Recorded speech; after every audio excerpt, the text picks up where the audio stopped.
Alright. Good evening, ladies and gentlemen. It's about to become Monday morning, which would be June the 30th, so we're halfway through summer already. Salutations. Good evening. This isn't the normal blog update I usually do. Not just, going through and talking about the everything's been going on. Actually doing something a little different today.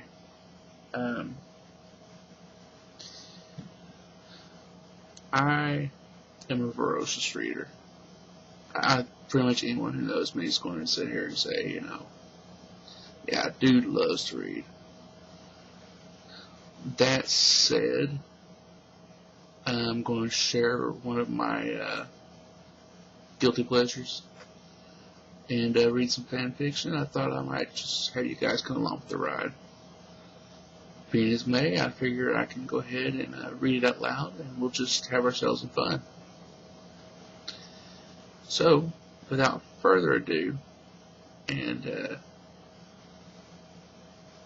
I really don't even need the headphones on right now. I don't have anything going. But yeah, without further ado, let's begin.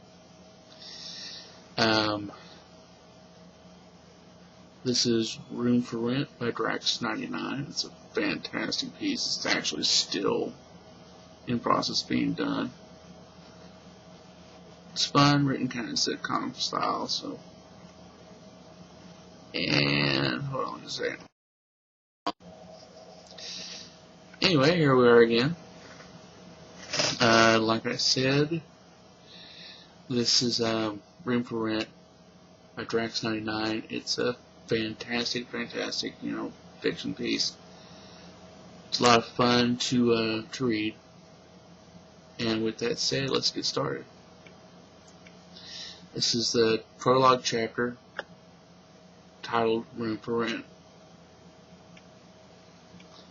Being awakened at 8 in the morning may be normal for some folks, but on my day off, I like to sleep in. I was not in the best of moods as I trudged across the floor to answer insistent knocking, and I certainly was not prepared for what met me. "What do you want?" I muttered, as I blinked bleary-eyed at the empty air in front of me. A moment passed before I thought to look down, and I was greeted by the pinkest thing that I had ever seen.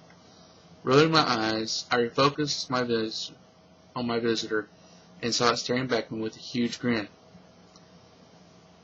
"Hi, I'm Pinkie Pie. What's your name?" A voice that was way too chipper and high-pitched for this early in the morning issued forth, caused me to flinch. Hi. Name's Lewis. What's up?" I muttered back. My brain was trying to process what I was seeing, and managed to dredge up some news article about these creatures. Something about some weirdos breaking into a government lab and creating a portal to another world, filled with colorful creatures from a cartoon.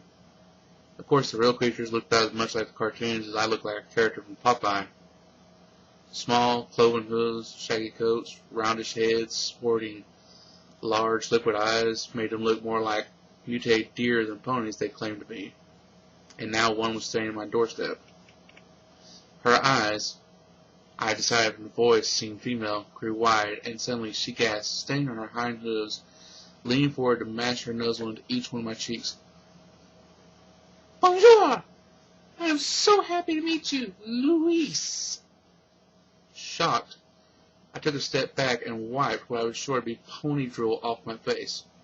What the hell was that? "Oh, my friend Rainbow Dash told me this is how French humans greet each other. She said it's called a French kiss." Sitting back on her butt, she beamed proudly at me. Whoa. First off, I'm not French. I was born and raised 100% American. Second, that was not a French kiss.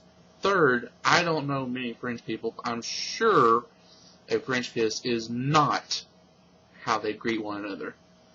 Shaking my head in disbelief, I was starting to wonder if this was some sort of elaborate prank. I wondered where one could possibly be hiding the cameras in the front yard. "Oh well, my mistake." So what is a French kiss then? Can you show me? She blinked with a blank look on her face. Nobody could be that stupid. Not enough alcohol in the world. I shook my head. No way I'm gonna French a horse. Her entire body wilted, her ears went flat against her head, a look of total dejection clear on her alien face. Oh, well, you don't need to be so mean about it. What? Just don't have a thing for horses. Nothing personal. I shrugged. The resultant flinch warned me I had said the wrong thing. What did I say? Oh, it's just being called a horse is a really bad thing for where I come from. She straightened a bit, still hiding a quiver in her voice. It'd be like me calling you a stupid monkey that throws poo at everybody. Hey, that was one time. I shook my finger at her, getting another flinch. And I swear, someone put something in my drink. I don't even know how I woke up in that zoo. A bit of a smile creeped back into her face, and she wrinkled her nose adorably. You? Never mind that. So horse is the N-word for you. I apologize. Won't happen again. Filing info away for later, I stuck my hand out for a customary human handshake without thanking. She smiled and took it eagerly. So what brings you here anyway, little pony? Oh, I forgot. Stretching her rather long neck around behind herself, she fished some around in a bag on her back. Pulling out a newspaper, a big red square was drawn around an article I had published the night before, along with several balloons and smiley faces around it.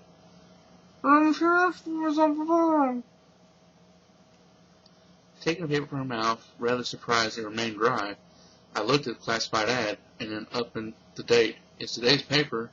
Ad lady told me it'd be at least a week before they ran the ad, and expected at least a month before I received any serious offers. Then again, does a bubblegum pink alien from another dimension count as serious? Was I even awake? Oh, yeah. I found as the pink mare just beamed up at me. The earlier awkwardness seemingly forgotten, I stepped back, waving her into the room, and I swear she bounced behind me. I heard some sort of spring noise. As I flopped into my favorite chair, the bouncy mare laying on the couch across from me, still beaming like a sociopath about to kill a kitten. For a moment, the thought of having an animal rubbing its rear all over my clean furniture occurred to me, before a tidbit from the news article came back. Apparently, in our uptight society, the idea of another sentient race running around naked was brought up, and it was revealed that most of the ponies wore thong-like undergarments to hide their naughty bits. This was especially relief considering the anatomy of the males. Fuck. Now I was thinking about pony anatomy. Keeping my eyes on the face of my guest, I cleared my throat. So, you're here about the spare room? Yippers. Most of my friends are here on Earth are sort of an exchange program. As the ambassadors of harmony, or something. I was almost hypnotized how her whole body seemed to move like a hyperactive jello sculpture, especially her hair. It didn't exactly look like the pictures of the cartoon I'd seen, but then very little about these creatures did. It was a cartoon character after all. Instead of being a large poopy mass, individual facial curls flopped around in all directions like a wig on a giant pink Cupid doll. The next thing I know, I was getting close with another difference of the show. A large pink hoof. Hello? Louie? You kind of spaced out there for a moment. I blinked at the cloven appendage and mumbled an apology. Sorry, it's still kinda early. Oh, that's okay. I'm getting used to all kinds of stairs and stuff, but that's okay because I'm also making lots of new friends. She bounced backwards to the couch again in single fluid motion.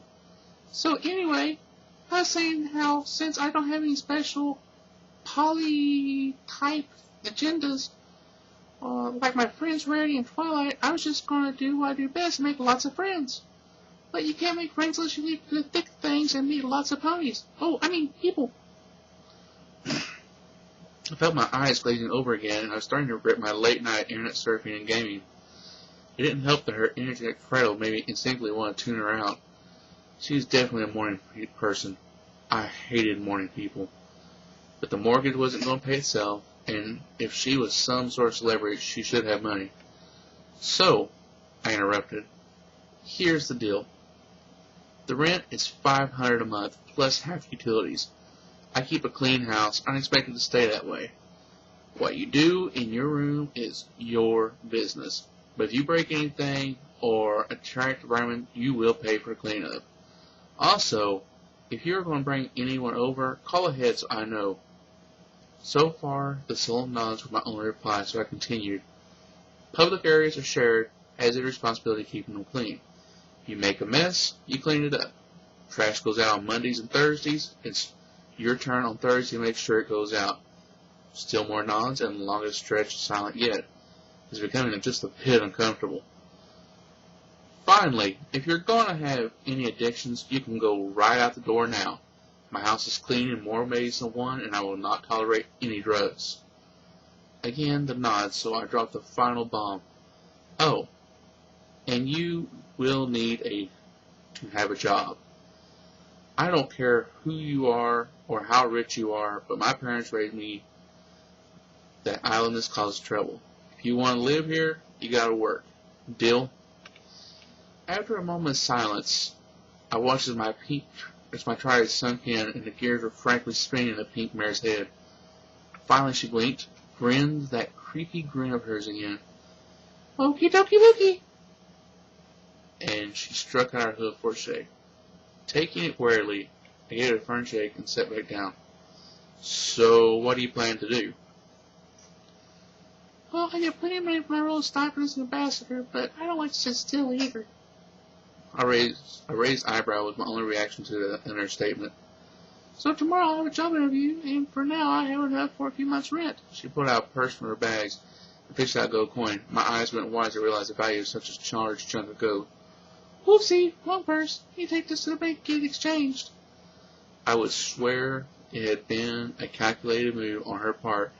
If only I could believe such a scatterbrained ditz could possibly be that subtle. Finally, she pulled out another purse, handed over a stack of currency, and made my eyes twitch. There was easily several $1,000s in large bills in a single stack. She smiled sweetly at me and slid them across the interweaving table at me. Is that enough? I'm still learning the money you use around here. I nearly choked at her naivete and failed to stop myself from face-palming. Carefully, I picked up the stack, counted out the first and last month's rent, and slid the rest back to her. I'm going to recommend you tap to a banker as soon as possible. Never carry around that kind of cash. Don't let anyone ever see those coins. I sighed at the look of confusion on her face. I don't know what things are like where you come from, but that is enough money to make even good people think about doing bad things to get their hands on it. You seem like a nice kid, and I hate to see you taken advantage of. That guy smiled from her. Get a bank card, use that to buy things, never carry more than $20 cash on you for emergencies. The next moment, I was rocked back in my chair as I was slammed by a pink missile. I swear I felt my ribs creak.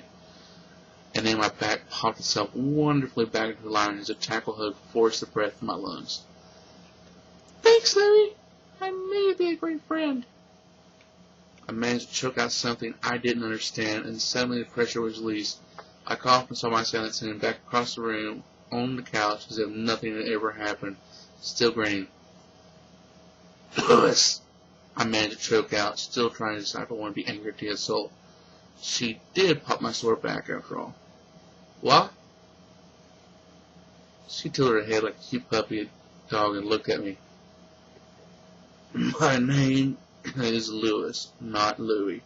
Louie is some two-bit gangster thug name, I explained, finally getting my wind back.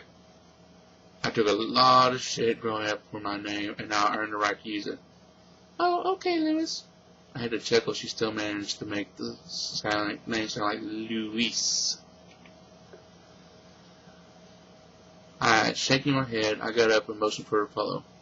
Okay, time for the tour. Now we'll consider this a trial run. You can stay for 1 week. If things work out, I'll have a lease written up and we can make it permanent. Until then, you're on probation. I have never lived with a pony, and I don't know how many humans you've lived with, but I tend to be strict but fair. You okay with that? Yippers, you're my first human friend, and I can tell we're going to get along great. She bounced in place like some demented pogo stick. I heard that squeaky spring noise again. I dampened and gave her my best sober stare. It was hard not to smile around the little creature, seizing her cheer and energy. Let's not get too far ahead of ourselves here. This is a business relationship. Friends is a bit stronger word than I'm willing to use without knowing someone better. I have few friends, but every one of them is worth more than the world to me. Friendship for me is like respect and love. They are earned, not given.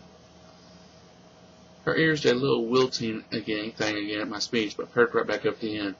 Suddenly she stood straight, flaccid on a serious sound look on her face, slew with one hoof. Yes, sir.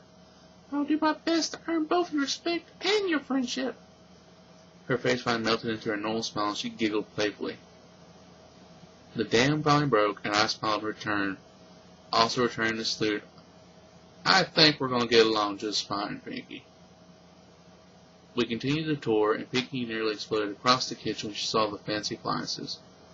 My mom was a home shopping addict, so we had every sort of gizmo imaginable. I barely learned to cook ramen, so most of it unused in her absence.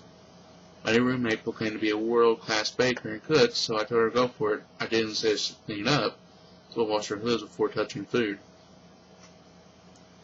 Next step was the bathroom. I paused a moment trying to think about how to word what I wanted to say, but decided to be blunt. So, Pinky, are you, housebroken? I just got a blank stare in return. I don't want to be rude, but you do know how to use hooves and toilets. Comprehension dawned on her face. And her face lit up with a bit of blushing. Oh yeah, we had to take some classes to learn how to do things different in the human world, and part of the class was potty etiquette. The toilets used are a bit different, but potty plumbing is basically the same, and it wasn't too hard to learn. She smiled sheepishly at me. And yes, I always watch my hoosies. Well, that's good, I guess. Unsure of what else to say. So this is your own private bathroom. Feel free to decorate how you want, but you have to buy your own stuff. There's a few rolls of TP and some soap to get you started, but you need to buy the rest. Oh yeah, I've never had my own bathroom before. When I was a village, I shared with my sisters, and the cakes there to finish the guest bathroom. She gushed. Yeah, well, knock yourself out. Just keep it clean and smelling fresh. I received a nod in return. The next room is your bedroom. I gave the grand reveals from my old room, so I had a bit of teenage boy decor with some posters and nondescript green wallpaper. My old bed was stripped down but still functional. It used to be mine, so it's still got guys' colors. If you want to repaint, I'll go on half on supplies. Just don't tear down any walls. Oh, can I paint pink? 'Cause pink is totally my favorite color. I rolled my eyes at such an obvious choice. Sure, knock yourself out, but please keep the paint off the carpet. Sigh, I realized this must be what it's like to have a younger sister. The rest of the day went relatively smooth. I ran some errands, helped Pinky buy some stuff for her room. The bank would have to wait until the weekend was over, so I would keep the money in my safe. Surprisingly, she brought almost nothing with her, and so she had to order a few things since ponies still not common enough to be a target audience at most stores. She's cheerful enough, other than refusing to let her remodel the house. We got along well. All in all, I was feeling good about my new roommate, but exhausted by her sheer energy. At the end of the day, I slept like the dead.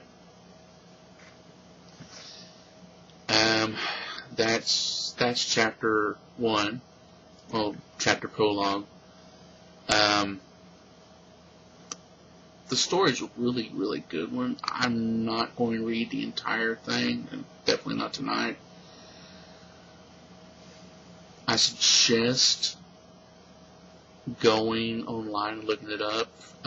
Go through, read it. enjoy it. I probably shouldn't be, suggesting people read too much fan fiction, because I know it kind of has a bad connotation. That a lot of writers kind of get that nasty taste in their mouth, like, oh, it's fan fiction,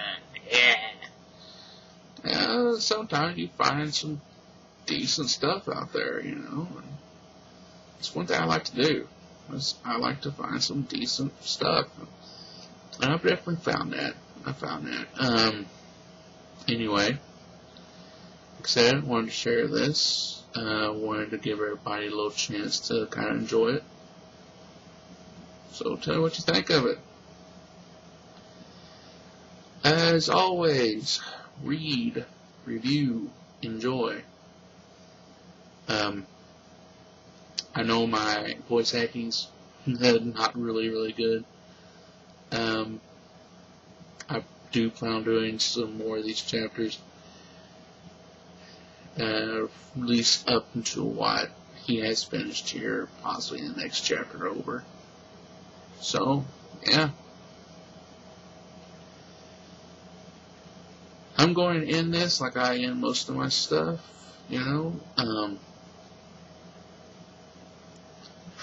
May the force be with you. May the elements of harmony watch over you.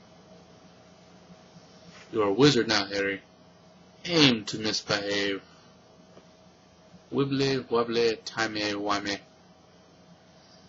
And just because I feel it needs to be added in, because why the hell not?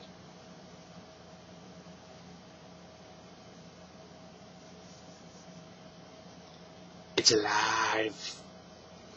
Alive! Seriously though. Thanks, guys. And, keep on doing what you're doing.